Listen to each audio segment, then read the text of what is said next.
I did not come alive or did anything because too grossly involved in reading a beautiful book I just finished, The Energies of Men. And that is what I'm going to share with you, the gist of the book, The Energies of Men. And in this book, the whole emphasis and whole aim is to suggest how to increase your energy, because it is there that for everything, whole effort of human existence is to keep your energy level intact. And moreover, when you want to start something new or you keep it going what you're doing, you need fresh energy and kick the lethargy which sets in naturally. My friend, we all know, everyone knows what it is to start a piece of work, whether intellectual or muscular, feeling state or rule. Uh, and everybody knows what it is to warm up to his job every day. The process of warming up gets particularly striking in the phenomenon known as the second wind. Usually, we make a practice of stopping an occupation as soon as we meet the first layer of fatigue. You start doing anything, you exercise, you start learning new thing. The first obstacle, first fatigue, you tend to give up. We have these, we have then walked, played, or worked enough to, so we desist. But if an unusual necessity forces us onward, a surprising thing occurs, my friend. The fatigue gets worse up to a certain point when gradually or suddenly it passes away and we are fresher than before, fresher than ever before. We have evidently tapped a new level of energy, it means. We just got to keep going. There may be a layer after layer of this experience, a third and a fourth wind. We find amounts of ease and power that we never dreamed ourselves to own, sources of strength habitually not taxed because habitually we never push through the obstructions of fatigue. My friend, most of us may learn to live in a perfect comfort on a higher level of power. Everyone knows that on any given day their energy is slumbering in him, which the incitements of that day do not call forth. Compared with what we ought to be, we are only half awake, my friends.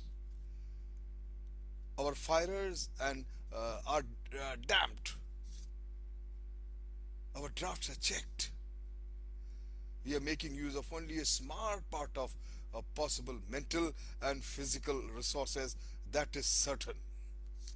Various examples, the entire book is filled with far too many examples that we use only 3 to 4% of average person of our brain power. Einstein's supposed to be using, I think, 5, 6 or 7%. Just imagine. Huge amount of your mental and physical resources remains untapped just because we could not maintain the energy level required to initiate them, awaken them. Only with the very exceptional individuals push to their extremes. To what do these better men own their escape from the habit to which the rest of all us just fall prey?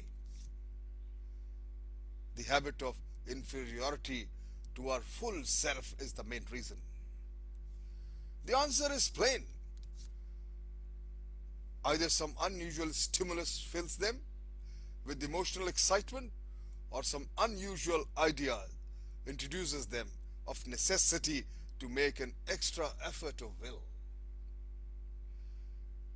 A new position of responsibility, for example, will usually reveal a man to be far stronger than was supposed.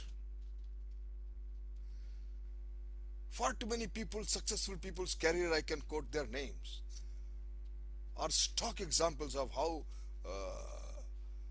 even during the period of the First World War or Second World War, or any kinds of disturbances, any civil war, there have been people, they woke up and did extremely well. During extreme trying conditions, even then they rose up.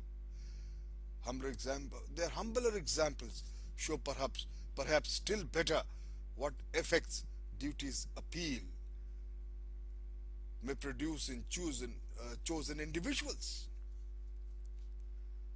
My friend, every case of illness nursed by wife or mother is a proof of this. Where can one find greater examples of sustained endurance than in those thousands of homes where the woman keeps the family going by taking all the thoughts and doing all the work, sewing, scrubbing, cooking, saving, even helping neighbors also. If she does a bit of a scolding now and then, who can blame her? No, it's natural. My friend, despair, which lames most people, wake others fully up. Every siege of shipwreck or a polar expedition brings out some hero who keeps the whole company in heart. Following a terrible corollary explosion after 9/11, where so many people were dead, there are far too many even heroes emerged who did everything in evacuation and rehabilitation and helping those who were struck. My friend, what is needed in this difficult timings in darkness period is disciplined mind and will to go and keep your energy intact. This kind of experiences show that under excitement, our organism will sometimes perform in a physiological work, but the normal opener of deeper and deeper levels of energy in the will. The difficulty is to use it, to make the effort that the word implies. My friend, a simple, successful effort of moral volition, such as saying no to some habitual temptation or performing some courageous act,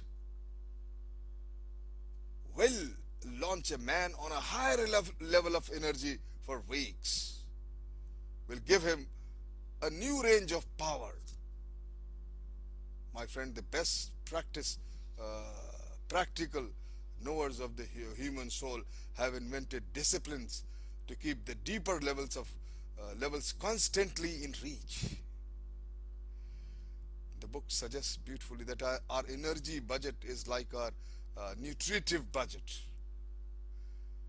A man in his nutritive equilibrium, when day after day he neither gains nor loses weight, just so one can be in what I might call efficiency equilibrium on astonishingly different quantities of work. It may be physical work, it may be intellectual work, it may be moral work, or spiritual work even. The efficiency equilibrium has to be maintained, and that is only possible by keeping your energy level at optimum and intact. It keeps you going, my friend. Of course, there are limits. No trees grow into the sky ever. But the fact remains that most pushing their energies keep pace up day after day, no longer a decent, conducive hygiene, no longer a decent, hygienic, conducive, or the atmosphere are prepared or preserved. my friend, remember, ultimately the book suggests one thing. The busiest man need no more hour of rest than the idler. You just have to invent every method, process, motivate yourself so that you keep your energy level intact and keep on going. Because the moment you yourself feel low, the energy level goes down. चलना ही जिंदगी है, रुकना ही मौत तेरी. Thank you very much.